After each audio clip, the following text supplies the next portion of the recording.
Good morning, wherever you're watching us across the world. Welcome to Sunrise Daily today.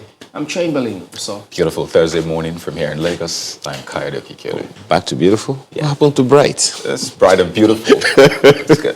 Amaya Makinde, welcome to the show. And good morning from Abuja. I'm Maokwe Ogun Yusuf. You know, sometimes you wonder, how do they approach some of these things? I mean, the rate of accidents sometimes, if only there could be a little more care on the part of the drivers, you know, you just might not tell how much impact that could make, because a lot of these accidents is owed to the recklessness of the road users. I mean, beyond the road rage that we experience, but the way we use the roads, goodness me, it leaves a lot to be desired. And several people have talked about, how do you even get your license in the first place? You know, so it appears as though, people take it for granted. I mean, how many days ago did we talk about, what's that insurance that people say they have? Just pay them the money, let's go. After all, I paid my money, why are you harassing me? So those kinds of mindsets are things that we just need to do things differently, because look, these accidents at Anthony Village that occurred in Lagos yesterday, the trailer, the way it just happened, it's something you just thought, oh goodness me. So those lives clearly can't come back. And you look at some states who, when you hear some of the measures that they plan to take, you think it's draconian. If they say, well, if you cause someone to lose his life or her life, who knows, you could face very stiff penalties about this kind of scenario. So do we have to let it come to this? And if that's what it's going to take for people to have a second look in terms of how you use the roads for the safety of the next person, who knows? You touched on something quite important, which is the process of getting certified to drive. Not just drive cars, but articulated vehicles. In fact, this was mostly articulated vehicles and one bus. Yep. 4 vehicles, 3 of them articulated, and then one huge bus. And you imagine the process. In some other climes, for you to get your driver's license, it's like writing a major examination. But that needs improvement here in Nigeria. You know, I was recently at the office to get license, and you know, a lot of things need to be upgraded, really. I mean, some people just skip that process of having to learn the signs on the road. I mean, these things are, some people just think it's a given, but a lot of people don't understand that there are parts on the road you shouldn't even stay at. I mean, there are areas, there are markings on the road that you should actually respect. You need to see how they react to you when you tell them, no, this is not. This is a zebra crossing, and like, nah, forget it. No, ask you, are you a zebra? Oh, I mean, these are just very, very fundamental things. And if you don't respect those little laws in quote, then it spirals into something bigger. So I think we need to actually look back at those processes. It is life. And I mean, you can refer to the governor that said, well, maybe if you drive recklessly, that you have to pay the ultimate price. Perhaps, you know, a good place to begin would be, well, you guys have talked about licensing or certifying the drivers, and that's, of course, a given. But how about the trucks themselves, the vehicles that are being driven? One of them, part of the processes. They are supposed to be part of the process to whether or not the vehicle should even be on the road in the first place. One of those trucks, from reports, you know, that of what the GM of Lasema said, one of them has no known registration number. For years. Okay. You know? So, and that also means that that kind of vehicle ought not to be on the road in the first place. Secondly is the ownership of these trucks. Sometimes some of them, because they they belong to certain individuals in society who, you know, think one way or another they can always have their way. They just like, look, we got this. Whatever happens, we will always get the truck back on the road. And then they just drive, you know, with reckless abandon, not caring whose ox is God in the process. I think it's about time, really, that we really begun to pay attention to not just the processes, but even the processes thereafter. I remember very many years ago, we already put a law in place to ensure that certain trucks do not drive at certain times of the day. I remember it was the government of Murtala Mohammed in the 70s that made this law. Yes, I've come again, guys. But who is following up on these things to ensure that these things do not happen? No one is, And then you talked about the certain, vehicles driving only at certain parts of the road. Who is monitoring in the first place? The Federal Road Safety Commission, have their own jobs cut out for them, and so many other people that are working in the roads management, FEMA, and the rest of them. But it's one thing to have these laws, it's another thing entirely to ensure that they are made useful to Nigerians, irrespective of whose ox is God in the process, because lives are being lost on a daily. Okay. The first thing I want to say is, may the souls of those who have lost their lives, especially on our roads, rest in peace. But then you have to ask, can they really rest in peace if we continue with the status quo? If, another day, another accident happens, and that's it. There is, maybe some investigation that lasts a day or two at the maximum, and that's it. Nobody is held responsible for the lives that have been lost, that have been needlessly lost. It is very painful to see what is going on. Only recently in Lagos, we heard a mother cry out because unlatched containers had caused the death of her daughter. Thankfully, the Lagos state government listened to that cry, and they're prosecuting those who were responsible for that, even though from the look of things, it looks like it's those who were directly responsible, not those who actually owned the vehicles. So that's on the one hand. On the other, we have cases like this where reckless driving, causes people to lose their lives, or where you put a vehicle that is not serviceable on the road. Just 2 days or 3 days ago, we saw a truck ram into a building. It lost the brakes, it lost the control of its brakes and rammed into a building. I think thankfully we were told nobody lost their lives in that incident. But imagine that somebody had lost their lives or lost their life. Who would have been responsible for that? Will we just keep on saying, rest in peace? How will those people continue to rest in peace knowing that nothing is happening? And, the next day, another person could just go as a result of, our nonchalance and our reckless attitude towards life.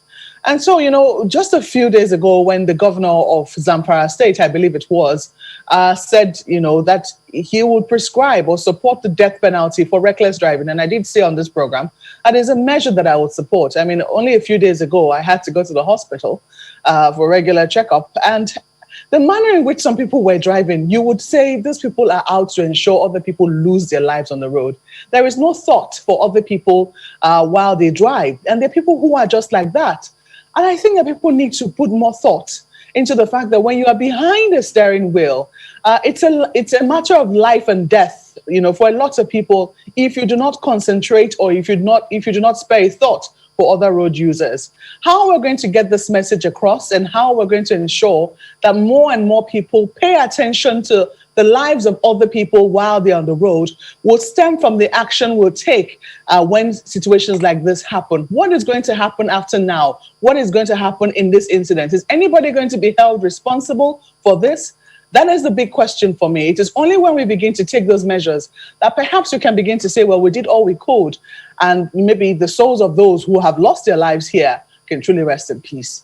Gentlemen. We really do hope so. But let's go ahead and take a look at how are the dailies reflecting what's going on. They've got huge concerns too. Let's find out now.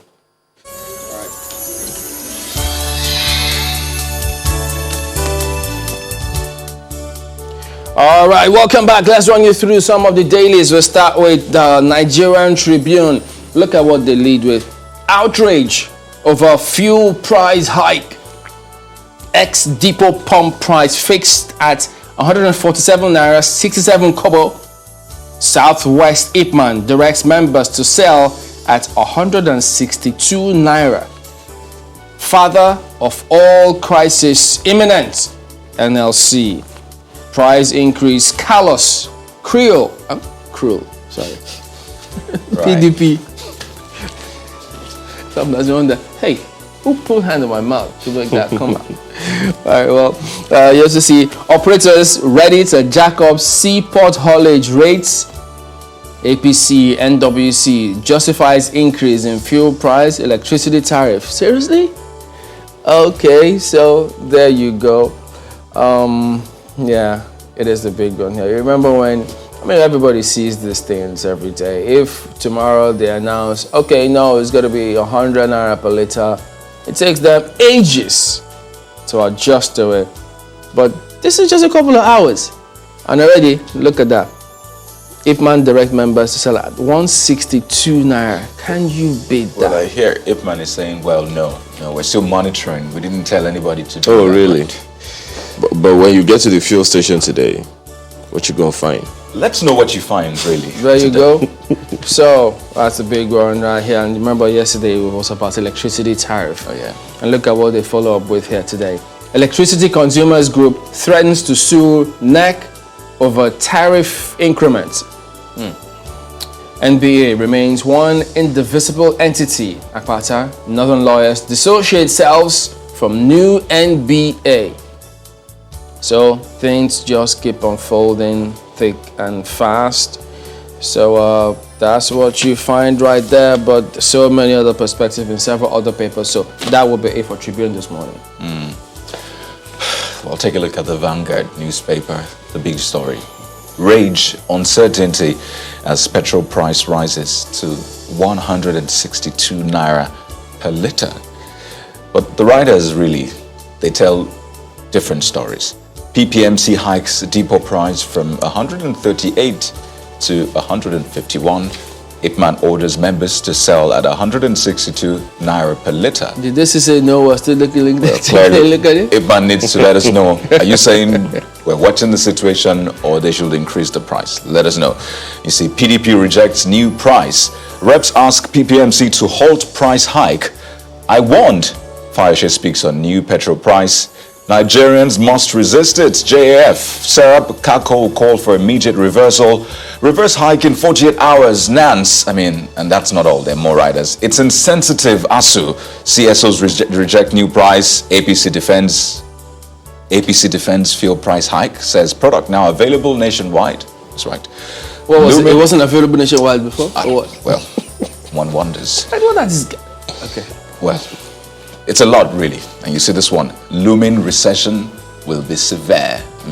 Yes, we were predicting a recession, but when you see some of these trends, then you wonder, how bad will it be? I thought the Minister of Finance said it was going to be short-lived, or was quoted to have said it will be short-lived. Well, if this Okay, takes hold, short-lived, severe?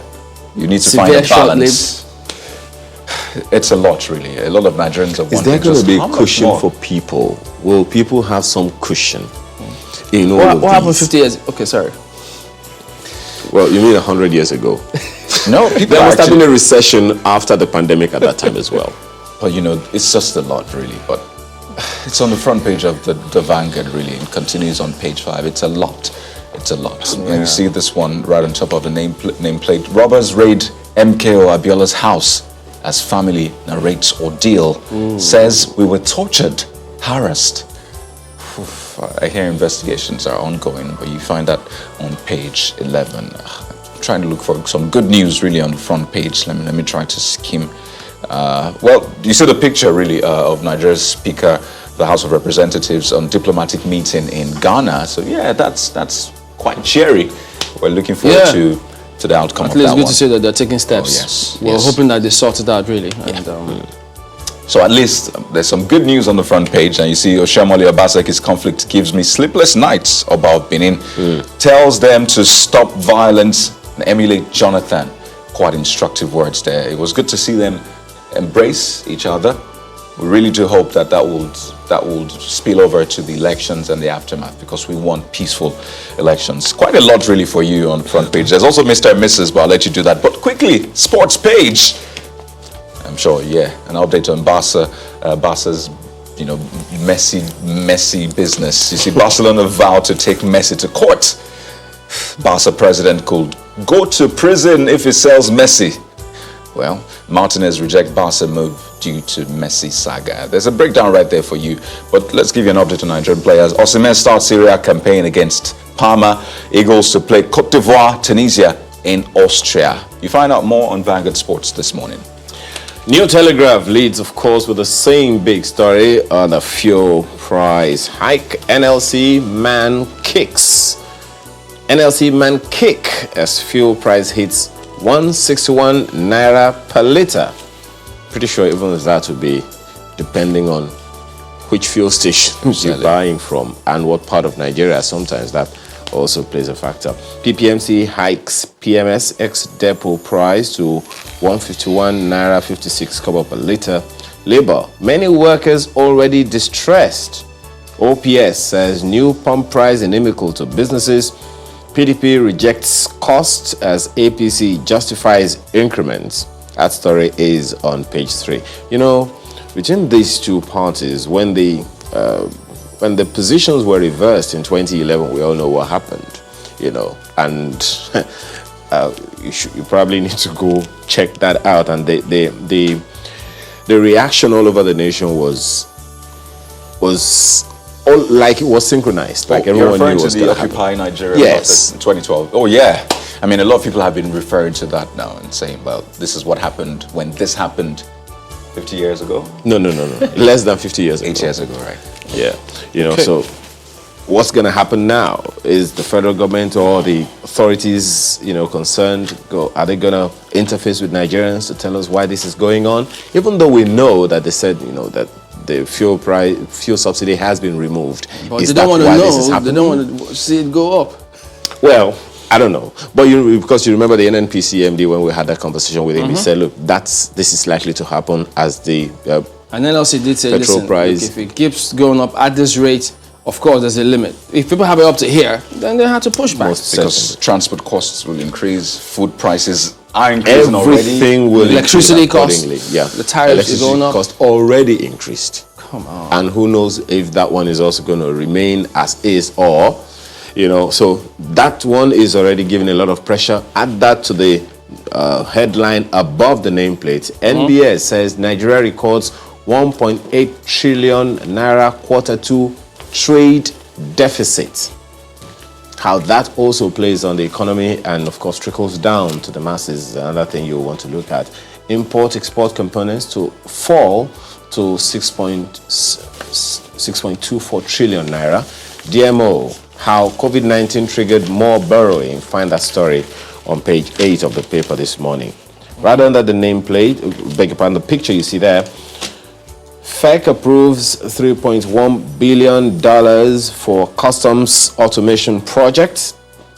Government targets $176 billion revenue, 20 years concession. Abuja, Lagos, Port Harcourt, Kano airports, towers get 13 billion naira. That story is on page 4 of the New Telegraph this morning. Okay. Let's look at leadership for you. They also have that story on fuel price hike. Angst as marketers hike fuel price to 162 naira per litre. It's on page 4 of the paper. PPMC pegs depot price at 151 naira per litre. So it's at least almost 11 naira more than the depot price that the PPMC has pegged it at. Labour, reps, NANS, others reject increment. That is on the front page as well. And if you look just on top of that particular story, federal government okays 13 billion naira for safe tar equipment in airports. It continues on page 4. Ousted Malian President Keita hospitalized, as also there on the international scene. Don't set Edo ablaze, Oba of Benin warns politicians.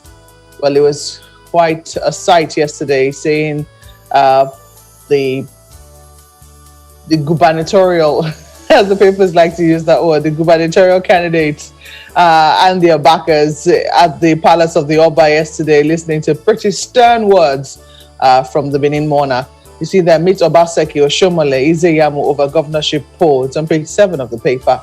And a number of other stories there at the bottom, which I might leave you to do yourself. But a very disturbing one here. Gunmen invade late MKO's Ikeja residence. You know, I'm just thinking, these guys have no sense of, will I say, sacredness or, you know, anything goes. Everything and anything goes these days. It's just very troubling to see. Let's leave it there for leadership newspapers. Well, take a look at Daily Trust next. Well, they have another version of what to expect. Food security threatened as floods destroy farms. rice, maize, sorghum, others affected. It's a major setback, ascribed to the president. Farmers confused over loans. Experts urge government to support dry season farming. So we'll have a lot to grapple with beyond this electricity tariff increase and fuel price increase. Now, food security is threatened. Well, food security always was threatened. Remember, we had that conversation, I think, in March, April, when someone... Now it's further threatened. Exactly. So... Well, there you go. And then look at this. Water bill not meant to give presidents absolute control. Rep. Dogua. Well, I guess we'll find out in a couple of minutes. That's Daily Trust this morning. Well, Daily Times. The Daily Times is next for you. But, the lead story is quite interesting. It just takes us away from all we've been discussing. And it says, how to unlock underutilized capital in real estate industry. Yeah, that's the lead story. And then the picture on the front page shows some musicians, celebrities, actually performing at a rally of the APC in Lagos. And that was years ago. And then it says DSS yesterday denied grilling the duo, I think that's Tiwa Savage, for comments against President Buhari that trended on social media yesterday. And of course, the tariff hike story is also there. BPMC raises ex-depot price to 151 naira. About being cautious politicians. And FECO gets 13 billion naira for automation of 4 airports and $3.1 billion for the NCS. A couple of other stories on the front page of the Daily Times. But you could do that. Yes, the Guardian newspaper is also talking economy. External reserves fall below threshold. That's what you find there on the front page. Can't get firmer naira with dithering external reserves. That's a quote. Find out who said it. Nigeria lags behind South Africa, Algeria in size per capita. Find out how that has come to be. Also, the story continues on page 6 of the Guardian newspaper this morning. Right beside that one, of course, there's a chart on external reserves, right above, right beside that story. And under the chart, you find confusion as petrol marketers fix price at 162 naira a litre. Is it 161 or 162, 152? These are what you find on the headlines this morning. But just different prices, isn't it? Exactly. So find out, the details yourself on the inside pages. Marketers blame government for chaos, say government still toying with subsidy. Increase unacceptable, House Minority Caucus declares. PDP describes hike as callous, cruel, punishing. SPN asks NLC, TUC to lead protest. That story continues on page 6 of the Guardian newspaper this morning. TUC is asking? SPN is asking NLC and TUC to lead protest. All right. Okay. So are there plans for protest? Well, SPN hasn't told us whether there's such a plan. Okay, so that's what you have on the front page of the Guardian newspaper this morning. Let's leave it there for the Guardian. Well, let's see if we can quickly do news direct for you. You see that price increase. Price increase is actually the story. Controversy trails are 152 naira per litre of PMS. So they are dealing, it was same with the ex-depot price, which we've seen fluctuates between 151 to 152 naira. NLC, PDP, Reps Minority Caucus kick, that's also there. Price hike is in the best interest of Nigerians. Really? That's according to the APC. It's on page 3 of the paper. In the best interest? Okay. Just on top of the nameplate, NDDC stakeholders call for closer monitoring of COVID-19 impact on financial system. And you also see Edo Peace Pact. Tell your foot soldiers to stop shooting. About Benin tells PDP APC governorship candidate. 35% import duties deferment will destroy in-country production of electricity meters, is according to manufacturers. And if you look at the bottom there, adhere to mining guidelines. Adegbite cautions operators. 2023, my opponents have nothing to offer. That's according to Makinde. Well, can we finish with the first term first? I think there's still 3 years to go on that. And they also have that story on gunmen invading late MK Abiola's residence, Lagos home, carting away valuables on the front page as well. Let's leave it there for the News Direct. Well, so there you go. That is it with a look at some of the dailies here this morning. Well, back in a moment. Don't go away.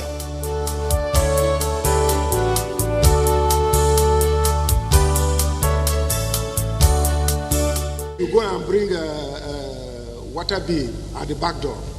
I tried to inquire from National Assembly members from Benue State, and none of them accepted that that thing was returned when it was rejected in 2018. And I told them, this is wickedness. You now want to control the waterways and extend it to 3 or 4 kilometers. So government house with the other federal government. For what? That is against the Constitution of the Federal Republic of Nigeria. The Land Use Act is in the Constitution, and the only way to amend it is when there is constitutional review. And 2/3 of the state of the federation will endorse before you can do any review. That will not be allowed. If National Assembly continues with it after my advice to them, I will take them to court.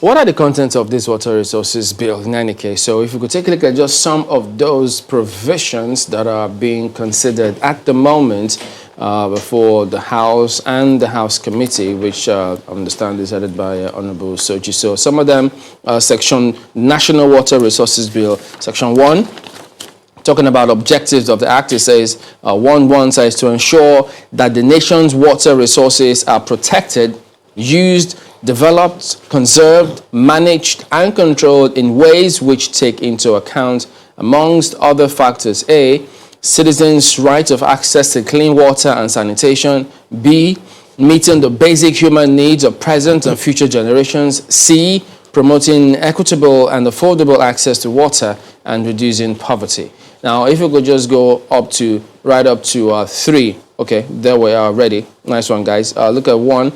Entitlement of use of water. 1. Notwithstanding the provisions set out in Section 2 of this Act, a person may, without license, A, take water from a water source to which the public has free access for the use of his household or for watering domestic livestock. B, use water for the purposes of subsistence fishing or for navigation to the extent that such use is not inconsistent with this Act or any other existing law.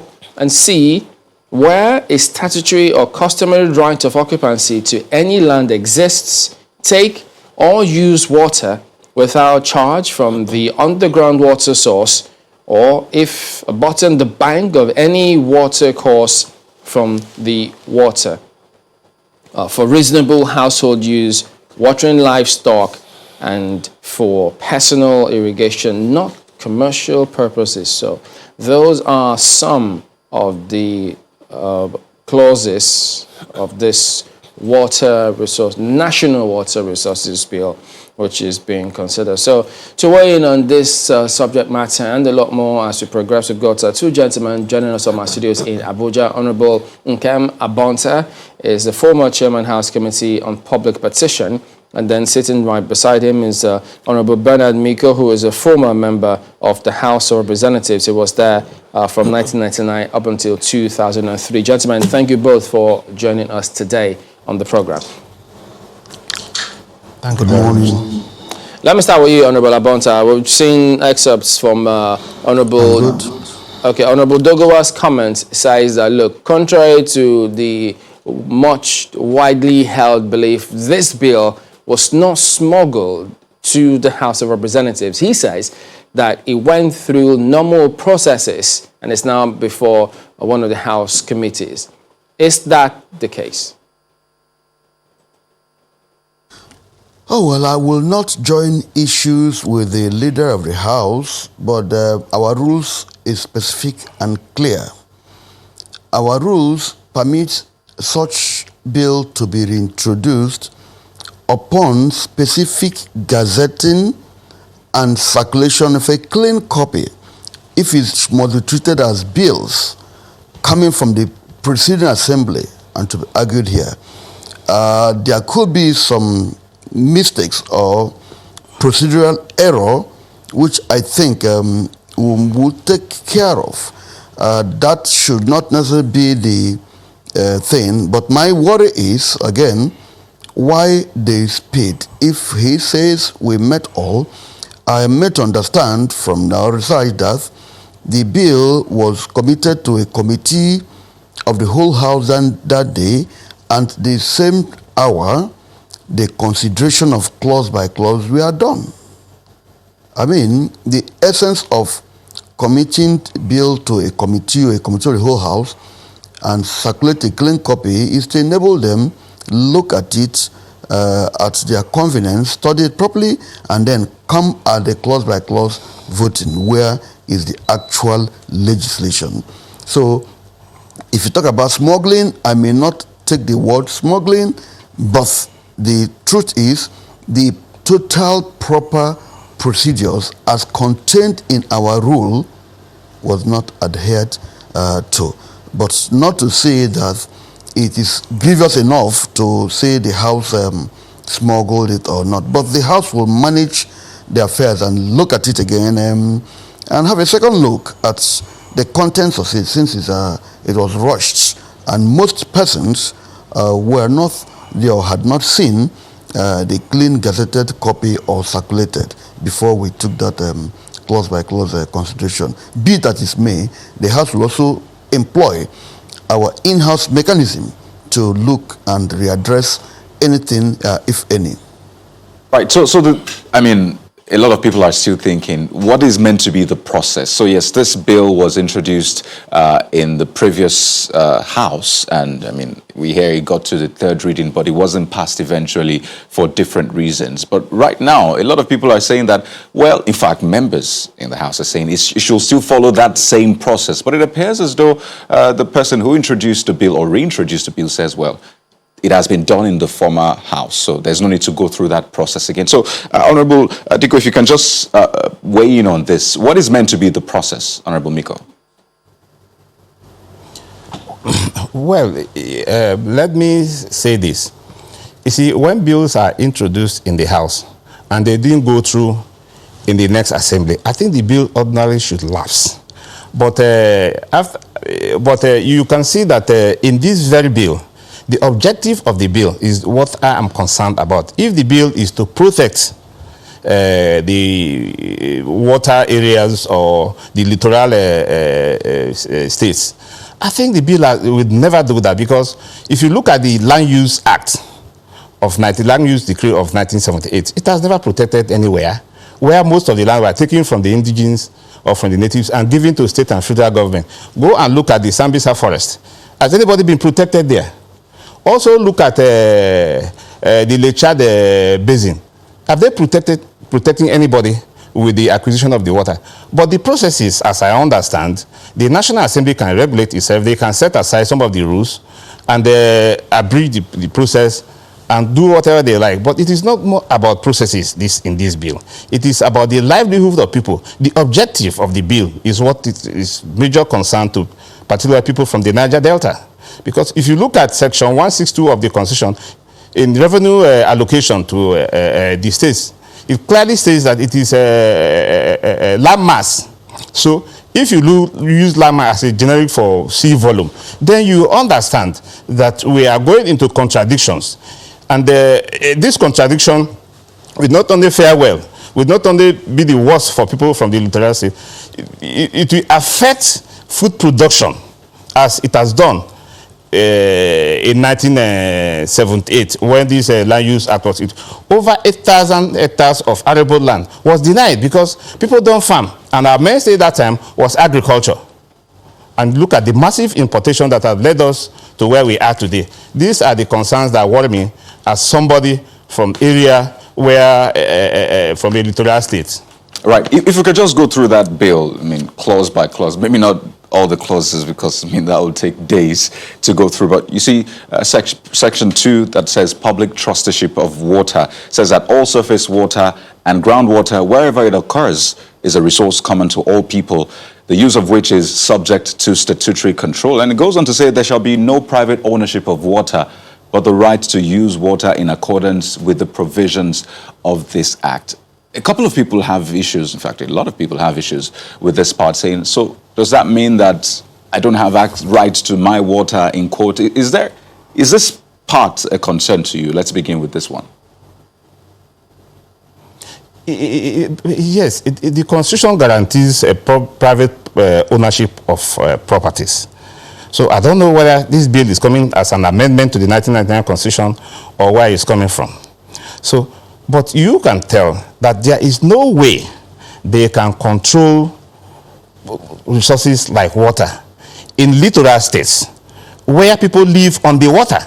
If you look at the bill itself, look at 3 kilometers from the shoreline, which means that my house in Ogoni will be part of federal government property, which means I don't own any property. So these are the concerns. But those who live in the desert, you can say 100 kilometers, 50 kilometers, but for us in rivers and other states in the Niger Delta, I think this bill will not work.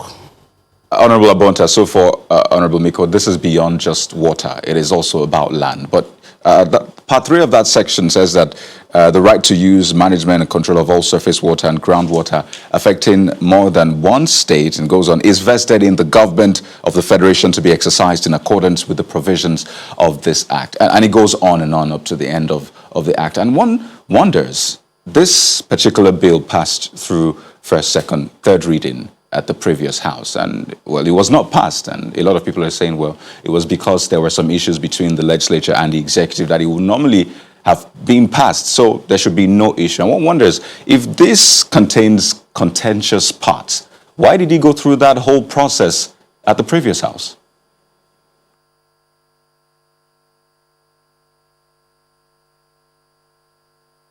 Can you hear me? Directed at me, but I must make bold. Oh yes, it's directed at you, please. I must make bold to tell you that the totality of this bill appears to be evil. The totality of this bill does not cure any ailment. I think that any legislation should be able to address any lacuna in the bill or existing, but this present bill is compounding issues. We are federal government and running a federal system whereby the components states that are in the federation should be able to exercise some rights. But this bill, rather than curing or remedying any vacuum, seems to be going to be compounded by now making us a unitary system. We are trying to see how can we take away powers from the center and decentralize it. But this bill seems to now going to compound everything. One, it will make us not to be any more federal system. It will make us unitary. It's anti-constitution. It's anti-land use act. And the only purpose this bill will serve is to dispossess people of their right to water and lands and all whatnot. In the bill, if implemented the way the sections you read out now, it will cause confusion. It will endanger our security. It will endanger economic situation. Because that means all the half of Nigeria will be domiciled with federal government. And what's the ability of federal government to effectively manage this? This is our concern, to decongest the exclusive list and put more in concurrent so that we'll be able to function. But this bill, I don't know, I need to know how, by vesting all water surfaces, underground water, the right to use water, the right to feed livestock and all whatnot, be given to federal government. How do the local government operate? How will the state operate? Let me give you an example. Lagos State is surrounded by water. You hardly can get anywhere without getting up to 30 kilometers. It means that half of Lagos will now be a federal territory. Look at Port Harcourt or River State or Bayelsa or even the Middle Belt areas from Makodi or whatnot. You can see that the purpose of this now to take the land of the people, the water of the people, and domicile in federal Honorable government. Abonta, And that means that federal government will be, that is Yeah, that is I understand will that now point. call the But what shots. I'm trying to find out is this went through the whole process in the previous House. And if it is this controversial, one wonders, how did it, scale through in the first place? It did not scale through. In the last House, it was problematic. It generated a lot of heat. The heat, it was contentious that halfway it got stopped. But the thing will be, at what point are we going to do a final clean copy? It didn't come to a conclusion. And now the bill is being reintroduced as bills that was started in the President Assembly, but it was not concluded, but came near conclusion. In order to avoid going through the whole hog, you will start at a very convenient place to pass it. And I'm saying, why the urgency? Why not make it popular in time? Why not circulate it? Why not put it on notice? Let me tell you, the day the bill came on clause by clause constitution, it was not on notice. Well, smuggled. The leader of the House says that no, that's not the case. That the bill, the House was winding down, and that it scaled through second reading. The reason why it didn't pass was because the House was winding down, and having passed through those first and second ones, people didn't oppose it, and so he's kind of surprised why he says those from the South are opposed to it, because at that time there wasn't this opposition at the time. Those are his views, really. There was. See, this very bill you're talking about now was slated for considered for 3 times. It came on the other paper. I was those who went to speak and say, this bill is not ripe, we can't take it. The facts are there. Let us go back to our votes and proceedings. This bill came up for us to deal with. It came on another paper 3 consecutive times, and 3 times it was dropped. On the 4th time, and what happened and so on, we do not know. It was committed to the committee of the whole House, and then came for consideration. The real thing should have been that upon being committed to the committee of the whole House, a date to be slated for consideration of clause by clause. Be it as it may, I am not now bothered about the procedural error in the House. I'm thinking, what should Nigerians do? We are still saying no to this bill because of the dangers it portends, because we do not see what it comes to cure, but we can see what it comes to compound.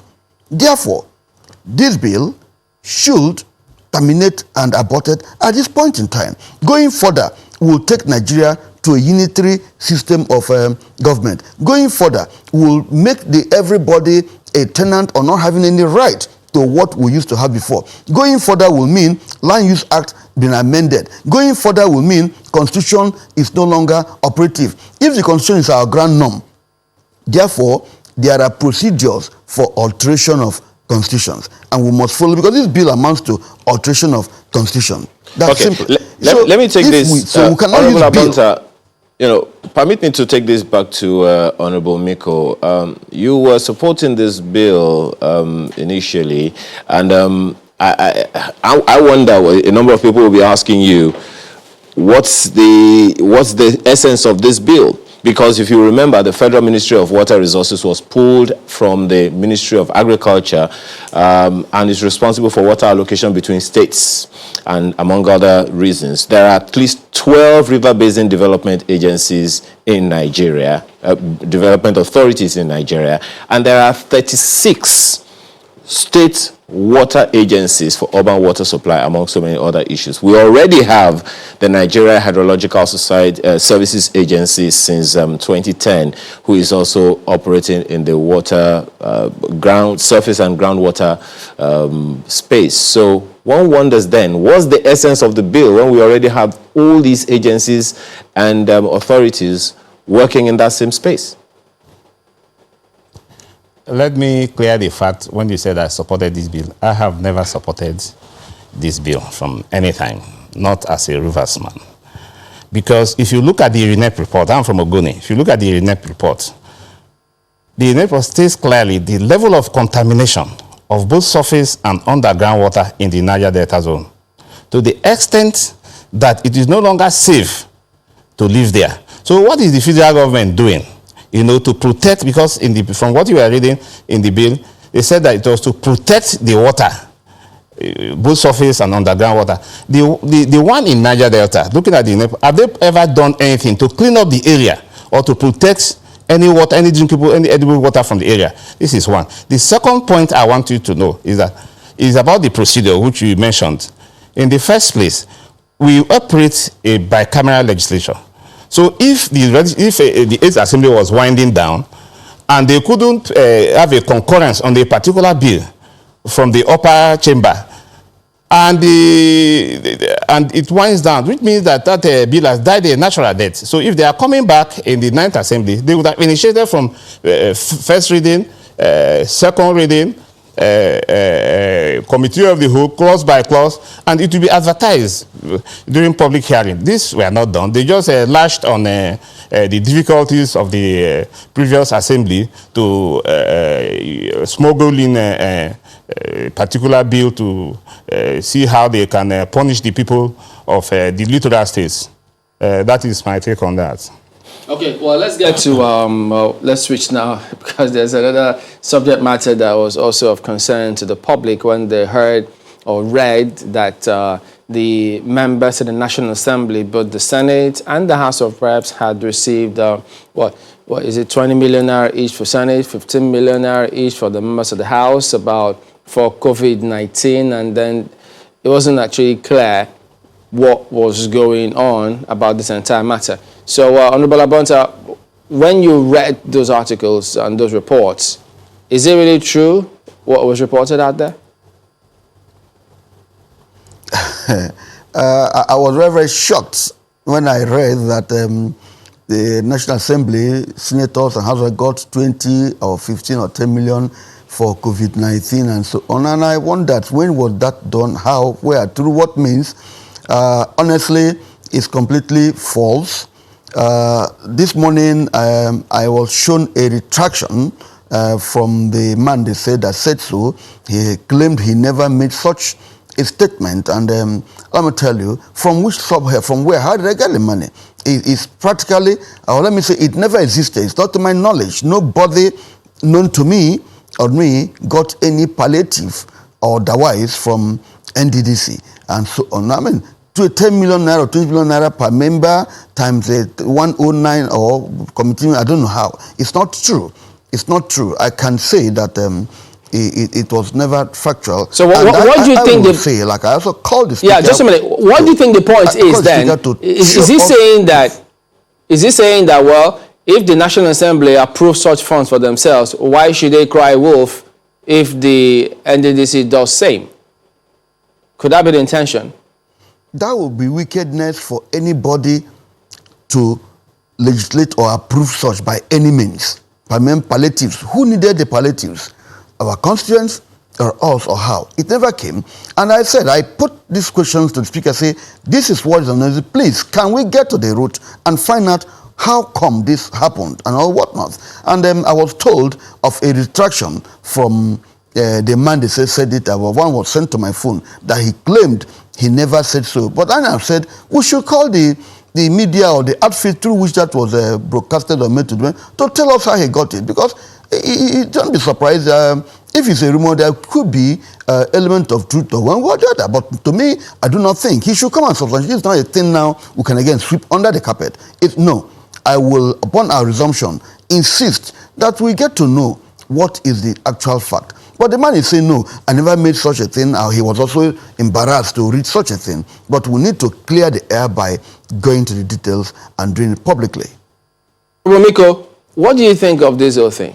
Yes. Well, I don't think that any person from NDDC made the comment that NDDC paid palliative to members of National Assembly. What I understand or what I know is that the NDDC gave palliative to the NDC states, the 9 states, and for distribution to various communities. But to National Assembly members, I don't think so. But what I understand as a former member of National Assembly, you see, if you look at the lifestyle of members of National in the past 10 years, and the allocation of resources, their oversight functions, it will be clear for you to understand that if such funds were disbursed, through committees or whatever means, they wouldn't admit it in public that these funds, because the pressure from their constituencies will be more on them, But if you go to them when they leave the house, just as I've left the house, and ask them to bring the payments they have gotten, you see clearly that funds came in from various angles which cannot be explained, either through oversight functions, through committees, and through some other means. And of course, Chamberlain, you know this too well, that in things like this, it would never be admitted. But let them be bold to say that, well, we got assistance from where we work, to assist our people. If that assistance did not go to their people, I think they should look at the system and see how we can reform it better than to accuse another organization of saying something which they know that they have been doing. So, Honorable Abonta, isn't it tantamount to what Kettle calling pot black? On a more serious note, that what it is, I can stay here to say that NDDC did not give any palliative to any National Assembly member known to me. I can stay here to tell you that this matter, don't drop it here, need to be completely investigated and told. Why will a member, it is illegal for a member through oversight or whatever means to go collect fund. If NDDC gave palliatives to states, member states, fine and good.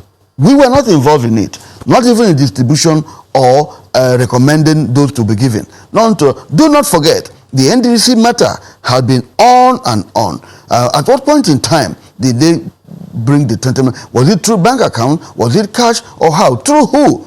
It never came.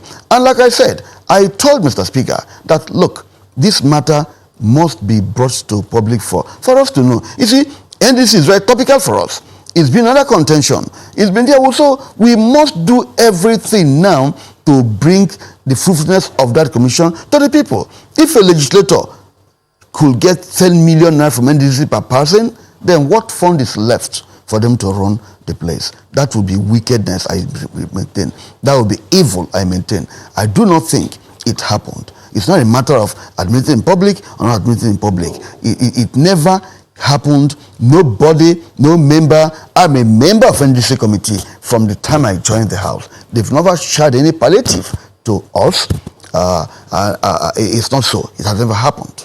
All right. In other words, we'll ask Honorable Miko. Are you saying what you don't know? Just hold on a minute. We'll get your response when we return in a moment. Please stay with us.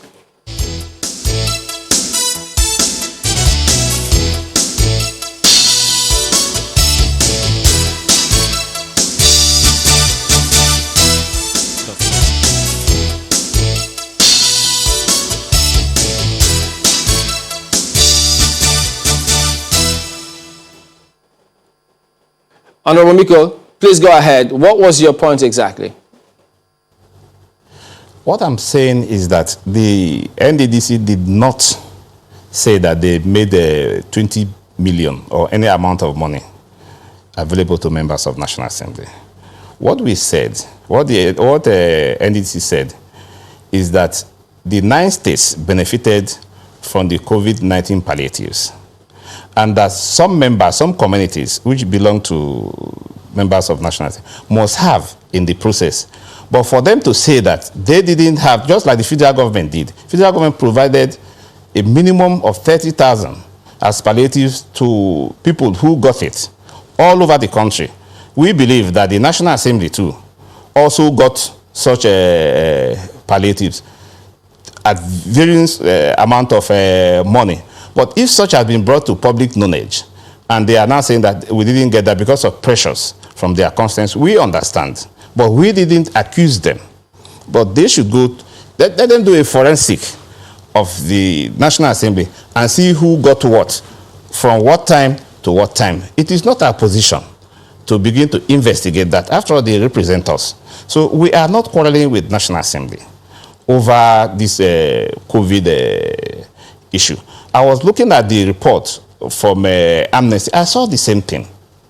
How the National Assembly were accused of getting involved in some of this. You see, these allegations are not good for our system, where oversight functions instead of National Assembly to expose the people, then the people now putting themselves in a position to expose members of National Assembly, sometimes about things that they didn't do, sometimes about things that are highly speculative.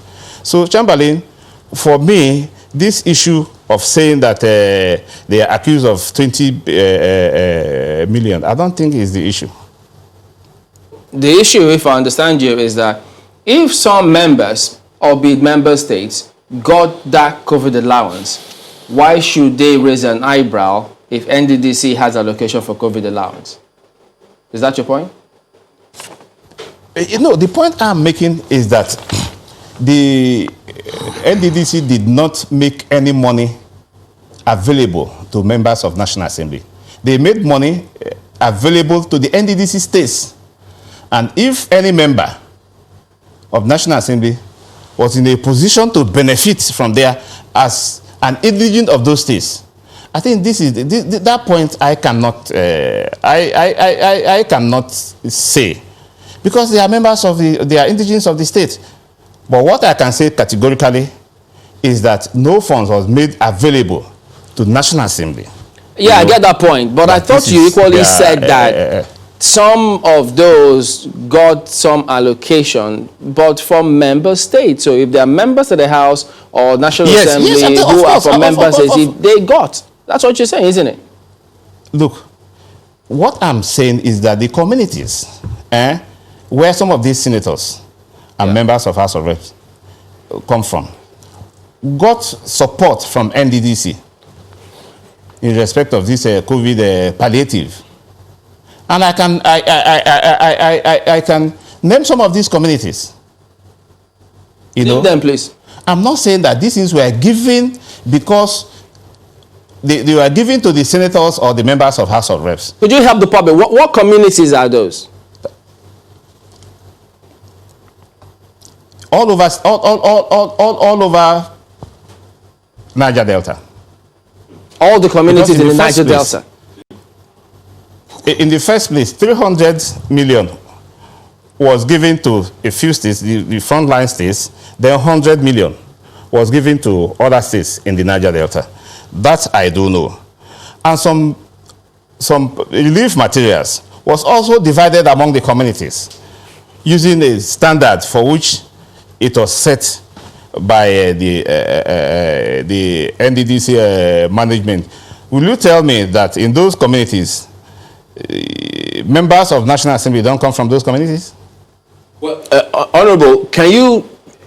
Well, you have said, of course, that these monies were given to these states, but how was it distributed? Was it given to the state governors? Was it given to the... Was it circulated through? Yes. One moment. It was given to the state governors. Okay. It wasn't given to the members of the National Assembly to distribute to their constituents in the various communities? No. Okay.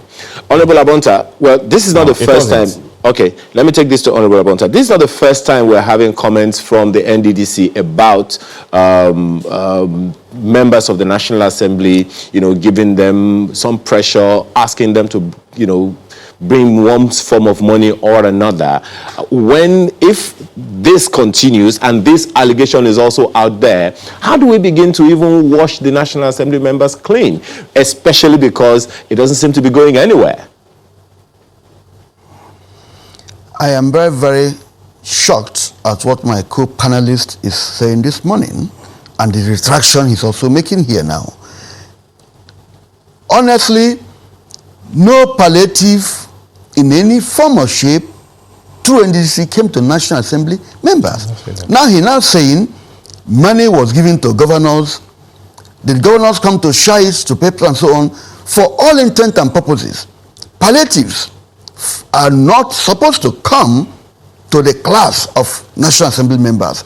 We should even, and we did, from our own resources, give palliatives.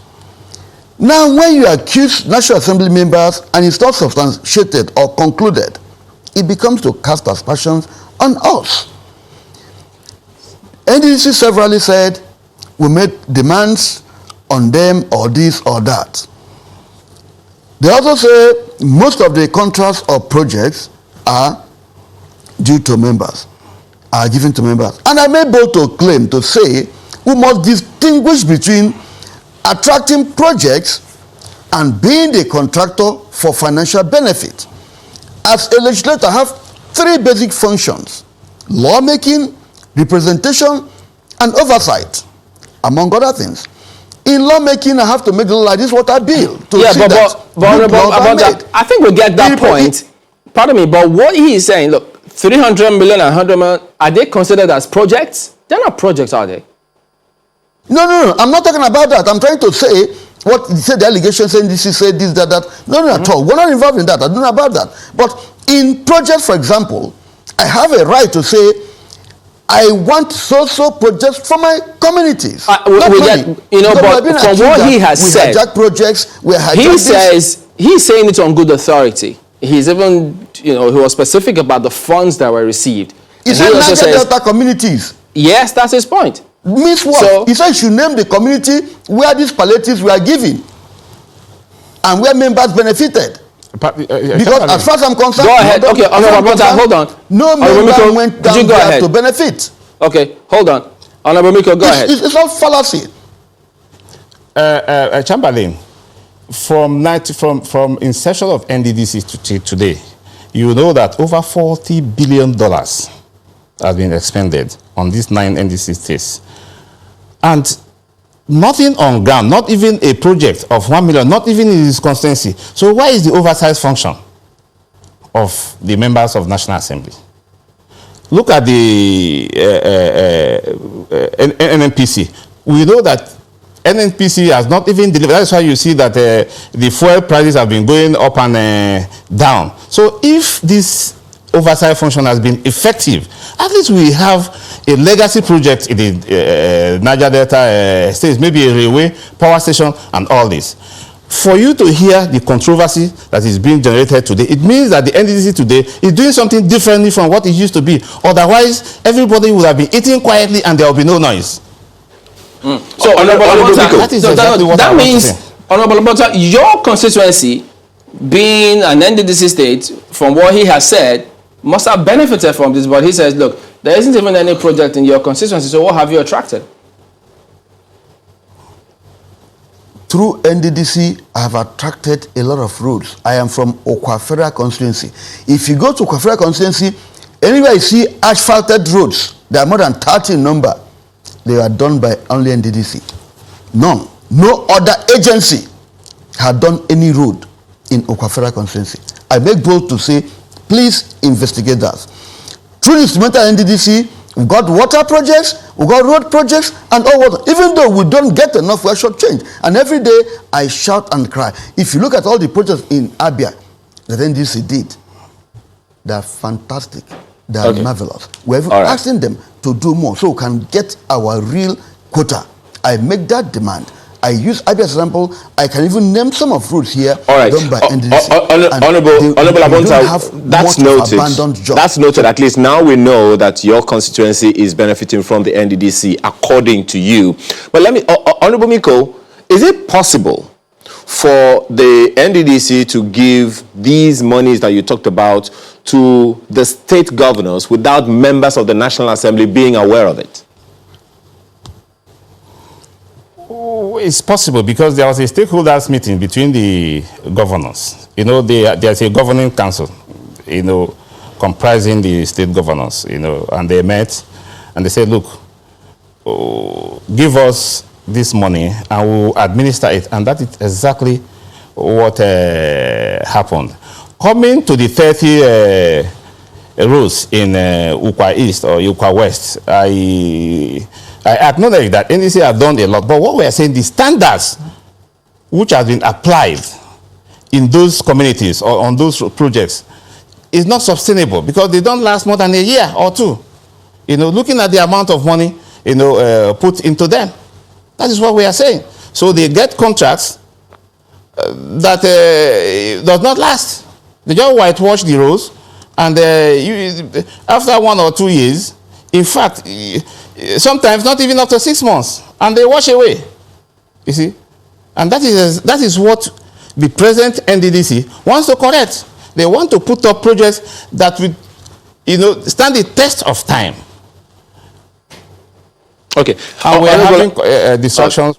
All right, Honorable Abonta, I don't know if you want to react to that concerning the quality of work that's been delivered in your constituency, but I don't know if, I'd however, want to ask you this. Is it possible for certain members of the National Assembly...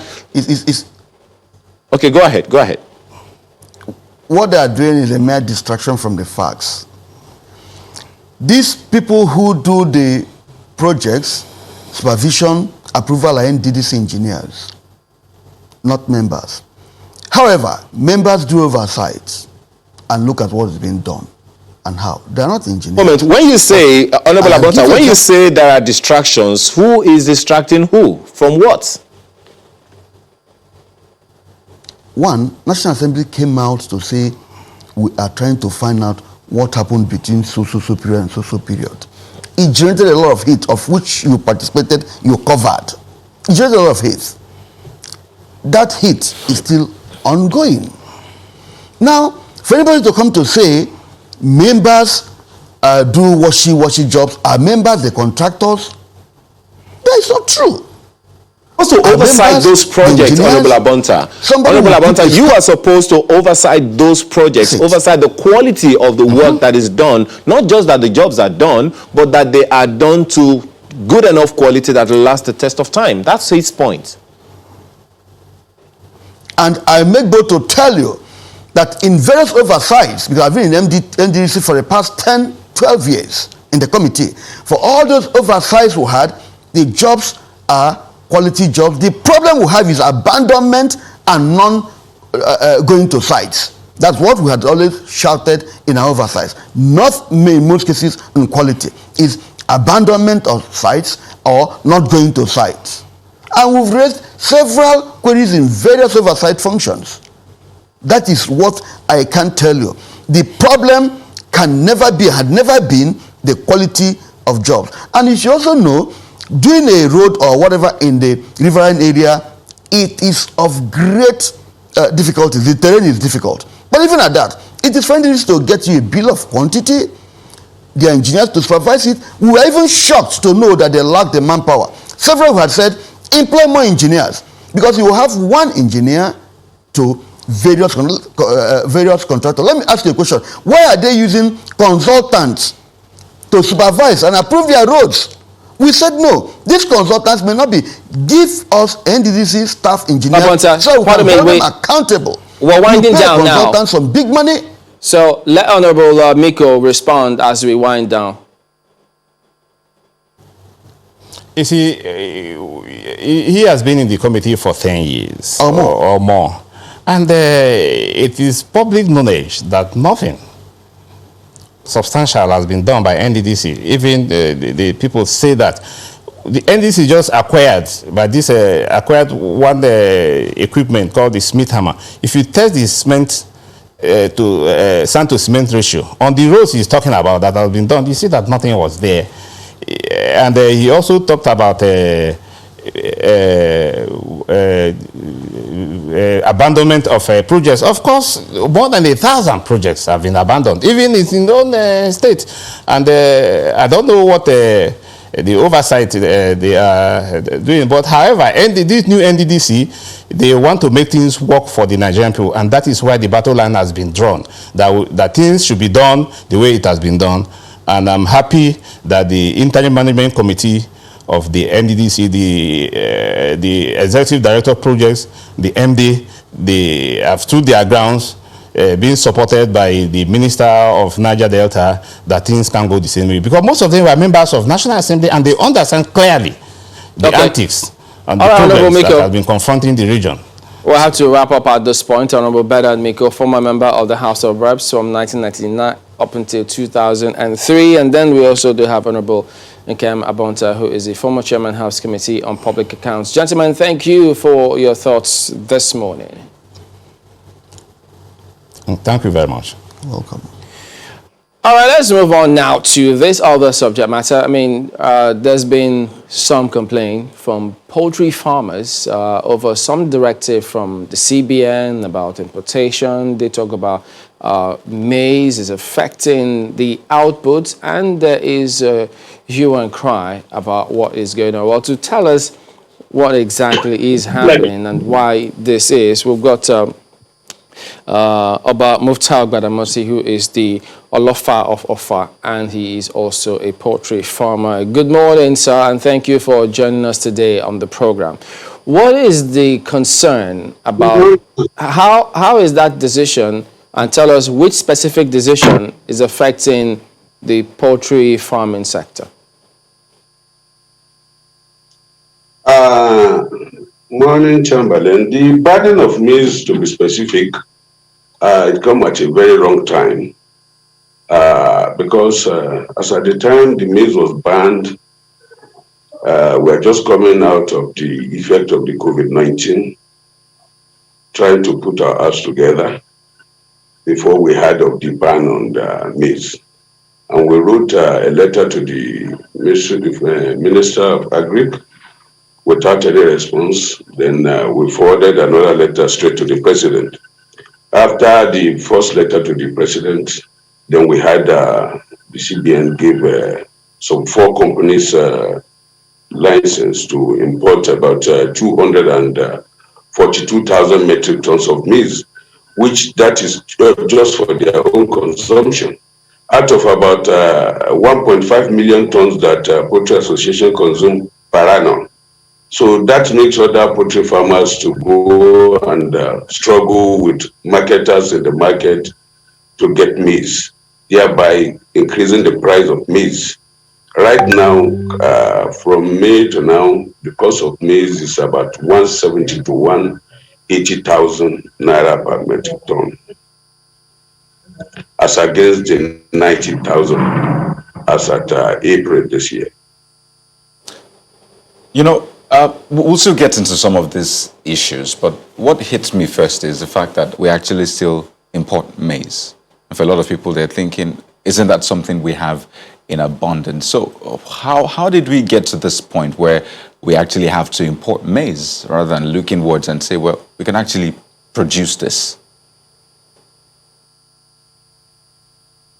Before we get most of our maize from the north, and you also knows what is happening in the northeast now. 80% of the maize come from the northeast, and right now those places are no-go area. Even for their own consumption, most of them come to the west here to get little for their consumptions. And the ones produced in the west here, about 20%, with the current situation of the weather this year, that there was no rain from June up to now. I think between June and now, we only had rain for about 4 times. So the production is like 0 out of the 20%. So that called for the importation of the maize. If not, even the... But one would also wonder then, my apologies, one would also wonder then what the poultry farmers and other interest groups in this matter were doing during the lockdown, because we had the lockdown for about 4 months or thereabouts. And so people would be wondering if at that time, nothing was being imported, and were there alternatives that poultry farmers fell back to at the time that maybe the CBN is hoping we could sustain and increase our capacity in maize production? No, you see, during the lockdown, there was, there was no lockdown on the poultry and poultry products. We are still producing, even though a lot of farmers lost huge at that time, because as it affects transportation of our maize, our products, that is the day old, the eggs from one state to another, we go on queue at the hold up on the highways. A lot of deals die before getting to their destination. A lot of the poultry farmers lost heavily that time. And you see, while a lot of them shut down at that time, during that time, but we were not having any maize problem. But because of the because of the effect of the COVID-19, now we are trying to put ourselves together and do some kind of expansion so as to be able to satisfy the whole nation poultry-wise. That is when we heard of the ban on the maize importation. Well, the CBN is saying that that's not the only reason, that's not the sole reason for the increase and, well, eventual scarcity of maize. And, well, there was this conversation with stakeholders in the sector. You said you have written to the Ministry of Agriculture, I believe, and so far it appears as though nothing seems to be coming from that area. So the question is, clearly this is going to be a major issue. A lot of people have been wondering why their eggs seem smaller. It's more expensive, and food is a big deal here. So this is going to be a major issue, especially as we move towards December, when the demand for poultry products will increase. So what is really the plan here? If you say you're not really hearing anything from the Ministry of Agriculture, the CBN is saying, well, they're not the only ones responsible. What is the plan? We're just appealing to the federal government, at least, to a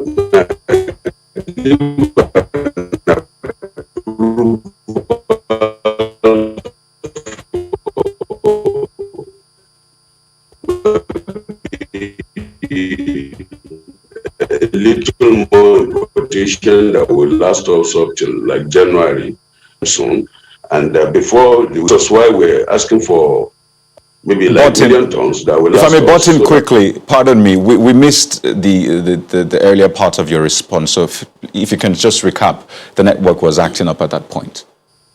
So we are asking, we are pleading to the federal government to give an approval for a little more importation, because the 4 companies that were given just 242,000 metric tons of maize could just satisfy only those 4 farmers. That is 2 farmers and 2 feed millers. The other poultry associations members do not have anything other than to go and struggle with the market, men and women, for maize.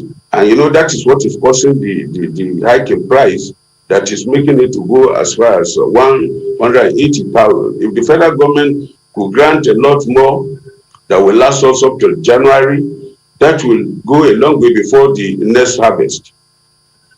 The question now is, how sustainable is this? Because clearly the CBN is saying, well, we can't leave our food in the hands of strangers. That was the expression used. So clearly saying that stakeholders need to come together and look inward. So on one hand, how sustainable is that plan? And are there plans to actually say, maybe we should actually look inwards and see how we can solve this? Yes, we support, yes. We also believe in that, because most of the people have not gone back to farm. If you find out mostly in the West now, even those that are not farming before, everybody is now planting maize. But for what the weather shows this year, that, we normally have an August break of like 10 days, but for this year, we have break of like 2 months. So a lot of people plant. I particularly here, I planted on about 150,000 hectares for maize alone. And you see, our Kwara State government even come to our aid, by helping us to speak to the Controller General of Customs, but all to no avail, because he came to see himself that maize is one of our problems, and the rain is not forthcoming. Even though we're expecting the rain anytime soon, but you see, before the rain drop and we plant, harvest, it will get to maybe December, January. That is why we're pleading to the federal government to assist us. If there is any maize in reserve, they should release it to us, or they give us approval to import more that will last us up till January before the next harvest. All right, then. We hope that all of this is sorted. We do thank you for your thoughts about Muftag Badamasi, the Olofa of Offa. Thank you very much. All right. Well, back in a moment. Don't go away.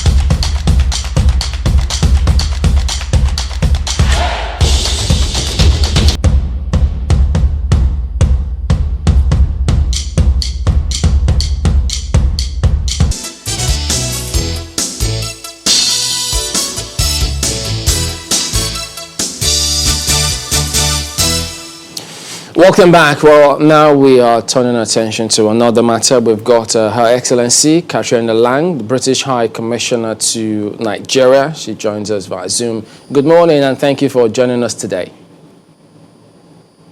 It's a great pleasure to be with you. Thanks for having me on.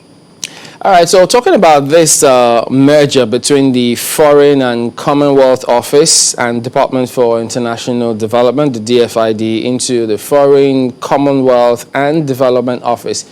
There are people who are still asking about whether or not it's the right time to reorganize Whitehall. But could you tell us what informs this decision? Yes, well, there's never probably a great time to do a merger, but we feel that by bringing together our world-class development expertise and our diplomatic network, which is extensive, and for world-class diplomats, we can have more impact in the world. And I think COVID-19 showed us how imperative it is to join up our forces. So as we prepare for hosting the Climate Change Summit in Glasgow in November, and we prepare to take on the G7 presidency, we wanted to be absolutely as ready as possible by bringing together all our tools of government. Okay, but now that has happened, I mean, yes, we see that DFID outspends the Foreign Office, I think they say more than about 4 times. And then if you're going to maintain that UN target of spending 0.7% of national income on aid, does this mean that there's going to be a lot less funds for execution of those for the Foreign Commonwealth Office now? No, so the Foreign Commonwealth Office has always had its own small aid budget, but you're absolutely right. It's been the Department for International Development that has spent the largest proportion of that 0.7 of gross national income, which we are fully committed to. It's in fact enshrined in law.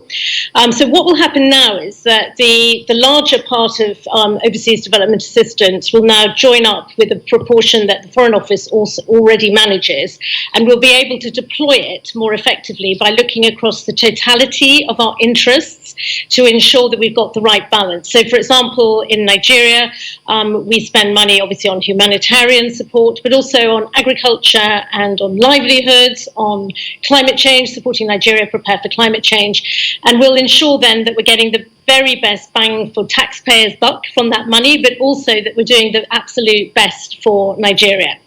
It's taken 52 years to come to this decision now, and one wonders what's going to be new beyond the merger and the functions of the two departments or agencies being merged into one. What is going to be new in the entire approach of this particular office now? Well, I think the basic practical difference is that we have these two world-class networks, the Department for International Development and the Foreign and Commonwealth Office. And we have, of course, worked pretty closely together. The DFID team who work with me and myself have worked closely together.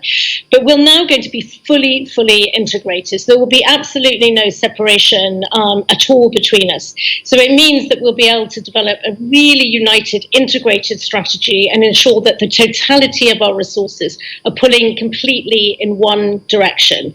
So the change will take a little bit of time to work through. I mean, obviously we launched yesterday. We've got a new nameplate, we've got some new titles and so on. But transformation takes time. So it'll be a process of a year and a half, 2 years before all this really beds down and we see the full benefit of integrating development expertise, diplomacy, and making the sum greater than the parts. Well, reporting line obviously also is adjusted because it's now upscaled to cabinet level, so to speak, different from what existed in the past. Is that going to in any way slow down operations or affect how the different offices now have to work together as one, or it's just going to be the same speed at work? Well, I think it'll speed things up. So instead of having 2 secretaries of state, we now have 1 foreign secretary, Dominic Raab, who will continue to sit in cabinet and be able to represent the totality of those views. because to be honest, when you have two departments, there are transactional costs as we try and broker agreements and try and bring our expertise and policy tools together. When we have one system, one team, one united voice, one strategy, one cabinet seat, I actually think it will save time and be more efficient over time. But obviously that takes a little bit of time to bed down as the teams form and establish. So mergers are not straightforward. I'm not saying it's all going to happen overnight. But I, for one, am very enthusiastic about this. I've actually worked both in DFID and in the Foreign Office. In fact, I started my career in DFID, and my last job in DFID was head of DFID Sudan. I then joined the Foreign Office to work in Afghanistan, and I went to Zimbabwe, now here in Nigeria. So I really can see how good these two individual departments are. But my whole career, I've been trying to pull the two departments closer and closer together. So I feel very passionate and very positive about this change. I think it will make it much easier for us to have a very powerful voice, not just in the individual countries we work in, but in our seat on the UN, on the Security Council, on our board in the World Bank and the IMF, and as we prepare, as I mentioned, for hosting the climate summit. Something like climate change can't be solved just through development, expertise and funding. You need to form coalitions, diplomatic coalitions. So we'll be able to bring those two kind of parts of the story together, the amazing development expertise we have and the funding support we can provide, with forming coalitions behind a really strong commitment to what we've signed up to, which is to reach net zero by 2020.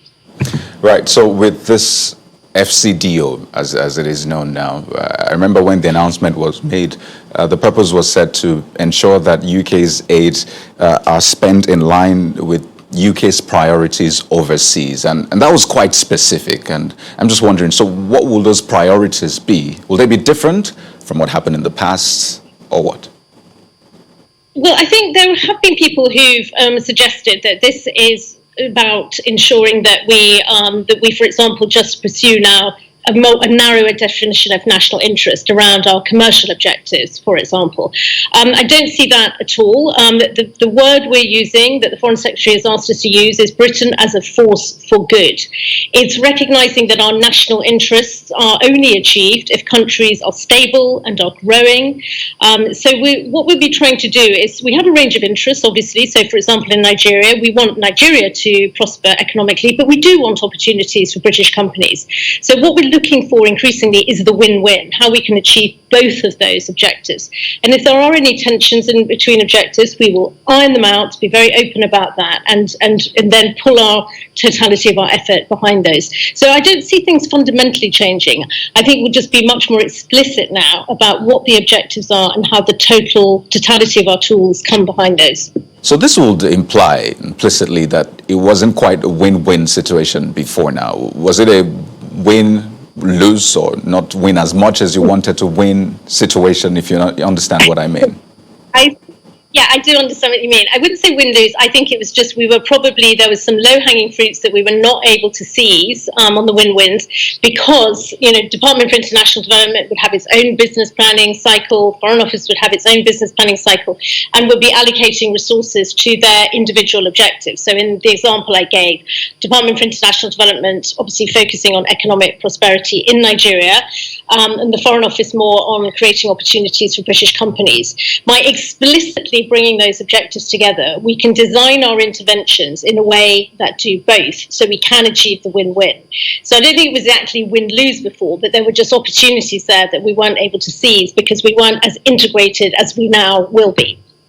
So with this integration, what do we expect? I mean, if this office funds maybe an NGO or group carrying out a specific function, is government at the national level supposed to respond, or do they have to specifically look towards creating opportunities for British companies now, or what?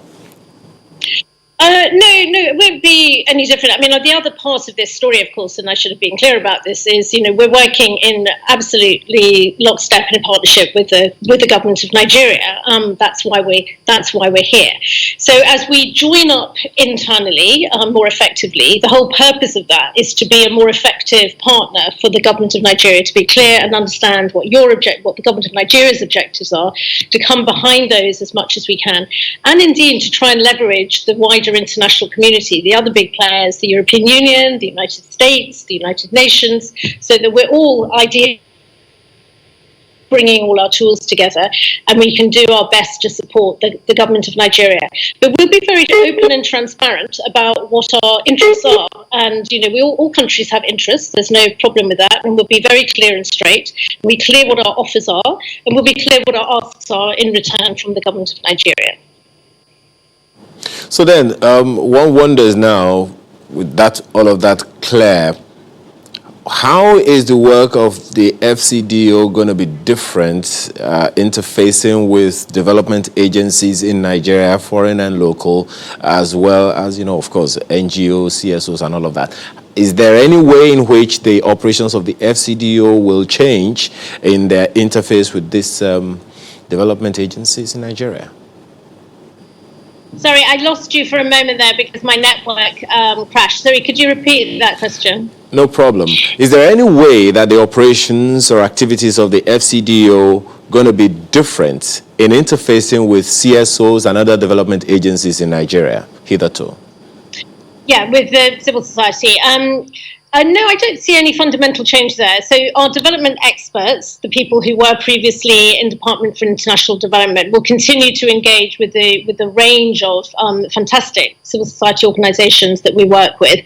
But there's some areas actually where that's also a role for the Foreign Office. So take elections, for example, where we're already thinking about preparing our kind of support to Nigeria's next set of elections. And one strand of that will be working with civil society organisations like YAGA, the people who run the Not Too Young to Run campaign, and we'll increasingly be trying to ensure that the support we provide for them is developmentally sound, but also enabling them to do what they do very well, which is run political campaigns. I hope personally this year they'll be campaigning around ensuring more women stand for Parliament. So that's an objective that's very important both to the Foreign Office and to the old DFID. So we'll bring our two sets of expertise behind and ensure we provide support to the right kinds of civil society organisations that can back us and support us in our objectives. But to a large extent, it would seem like these development agencies, depend on offices like the FCDO largely, as well as a number of other funding agencies like that. Are there plans to help them develop capacity to the point that they can stand on their own, and be able to do a lot of things more independently? Yeah, absolutely. The whole purpose of the kind of support we provide is exactly that. So whilst we support them in their campaigns, we're also doing campaign support. So for drawing on the kind of expertise we have in terms of how we run campaigns to build their capacity and also their capacity to fundraise. So you're absolutely right. That's one strand of the support we provide. It's to enable them to be more self-sufficient. But to be honest, an organisation like YAGA is incredibly well networked internationally, and I feel we have a lot to learn from them actually in terms of how successful their campaigns are. So it's not always just one-way traffic. We learn from them as well. I think Nigeria is blessed with a really vibrant civil society sector here, doing fantastic work on everything from women's rights to election campaigning, and I think it's a real strength actually of Nigeria. So we will continue to be supporting civil society organisations. Well, that's cheering to hear that you will keep supporting them, because there was news out, I think about 2-3 years back, that donor agencies were going to cut funding for many of these CSOs. What necessitated that at the time, and since when did it change?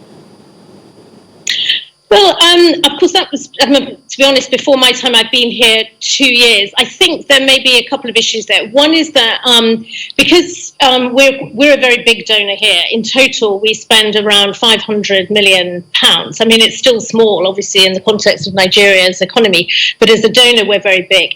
That means that it's quite hard for us to engage directly with all civil society organisations. So quite often we work with intermediaries. So we will fund, for example, a UN agency policy, UNICEF, for example, if it's girls' education and so on, and they will then subcontract to local CSOs on the ground to do the actual work. So if we try to engage directly with all of them, it would be quite difficult. But in terms of the total support we provide, I'm not aware of it going down, but we do have to work slightly differently. In terms of, though, the more political CSOs, these are the ones that the Foreign Office has traditionally engaged with, where we draw on their expertise as much as their ability to deliver programs for us. So, as I say, we do engage with them in a more direct, one-on-one basis. But, I'm a big fan of civil society. I think it's really important part of holding government to account, building resilience into the system, into the country, and we will absolutely be continuing to support your strong and vibrant civil society. No, I think it won't be fair to not raise this point, because that announcement raised a lot of eyebrows, really. A lot of people thought, at a time when the world is trying to grapple with the effects of COVID-19, the economic effects, especially, countries are recording recessions. Economies are not doing well. And, for them, they're thinking with this merger, it might mean that the UK will be focused on spending aid based on maybe diplomatic and security aims. And they say that that's not the definition of what aid should be.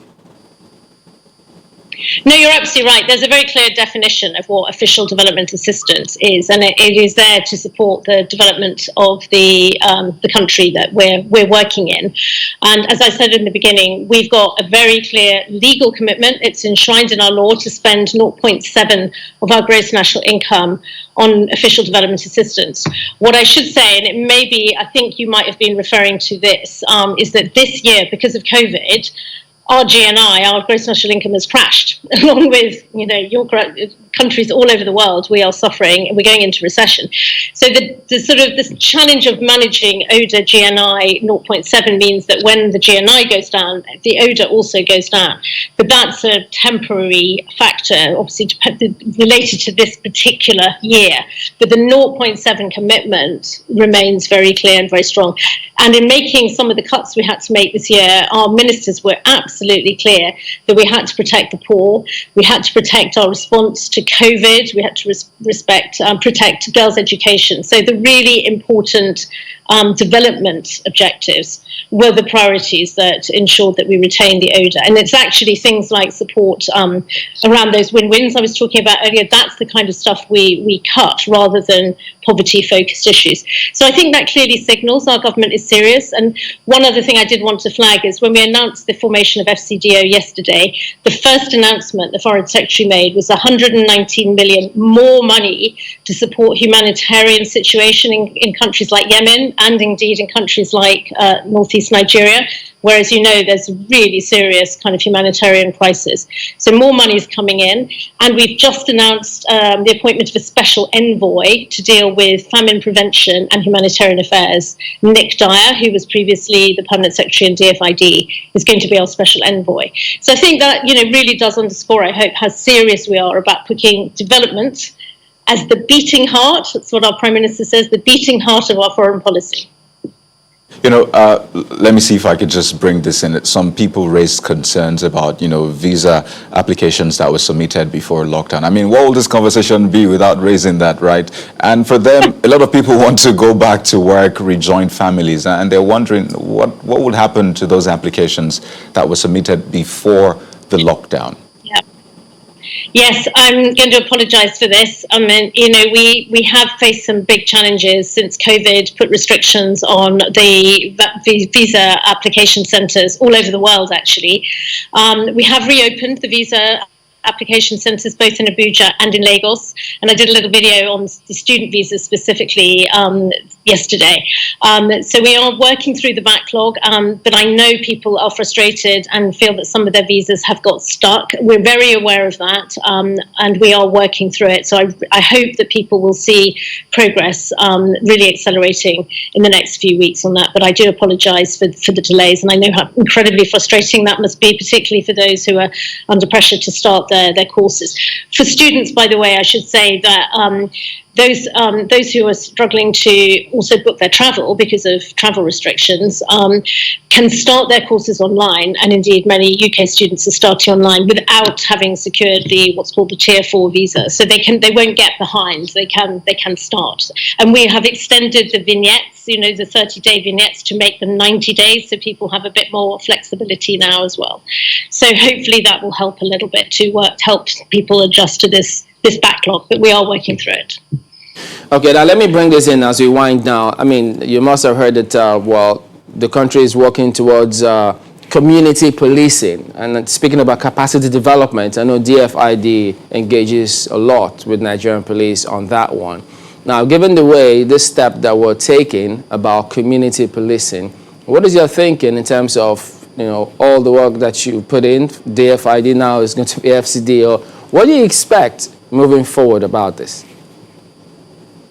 Yeah, you're right. It's been quite a big focus of DFID's programme, and indeed one of the big successes was the support we provided to the drafting of the policing bill. We are working in particular on policing in northeast Nigeria. We've been rehabilitating police stations to enable police to deploy into what is one of the most challenging parts of northeast Nigeria. We're providing training and capacity support. Most recently, actually, we did a big training program about how to police in a COVID world safely. So it's a very important part of our focus. And you mentioned community policing, and that is an area where the UK has a lot of expertise. And the Inspector General of Police raises with me regularly that he really values the expertise we've provided on that and would like to do more. So yes, that continues to be an important area for us.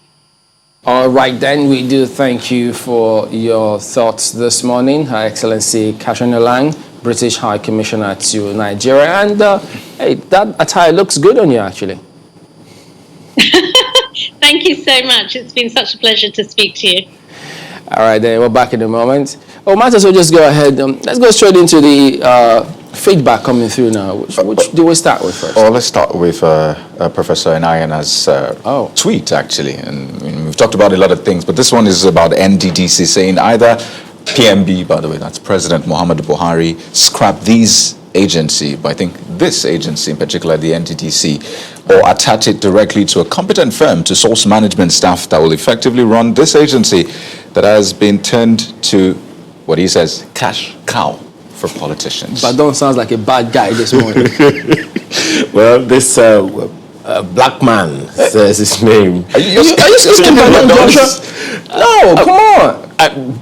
Okay, let me go with it. Well, Badon says soon we might be compared to pay handsomely for oxygen in this country when people are supposed to be, leaders filled with honesty. But he says, look, he is not just happy with what is going on about us paying for everything these days. Badang is clearly not happy with a lot of things. Who is? Understandably. Who is really?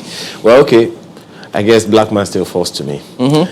$40 billion has been injected into NDDC since 1999 to date, but no meaningful project to show for those funds. And it says, I guess, was just trying to defend the commission. Well, you can't say he's a beneficiary if you don't have proof, can you?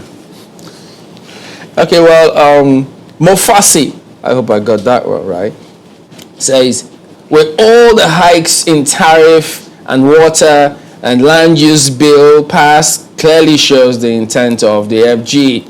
They see our numbers as means to generate revenue rather than serve us. You generate so much to service only recurring expenditure. Are we progressive?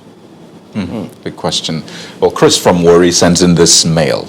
It starts by saying, it is sad that such a bill with contradicting provisions that impede on the constitutional implementation of the Land Use Act and the rights of all Nigerians, referring to the National Water Resources Bill. It says the mere mention of water, which is a free gift of nature being acquired to be used only for domestic purposes and livestock watering, is questionable. I'm not quite sure it was only for that. I'm afraid we might still see bill prohibiting, really, breathing of air outside our... I saw one tweet that said we'll probably still have to pay for oxygen. Really? So maybe they shared notes here. Well, I understand the figure of speech there, but it goes on to say the bill tends to control how people in the riverine communities will use water that is not only their source but where they build their homes and dwell. It also means no use of water for commercial purposes. That is, every commercial building cannot put boreholes and use water freely. How many residential buildings are devoid of commercial use for shops, offices, etc.? He ends by saying, as a person, he will challenge this draconic bill at the appropriate time. May God help Nigeria, he says. All right, so there you go. Many thanks for your feedback. We hope you keep them coming. And thank you as well. I was almost going to say I'll see you next week, but now, tomorrow. We'll see you again. I'm Chamberlain Uso. I'm Kayode Okikile. And I'm Ayo Makine. Have a wonderful day, and please remember to keep safe.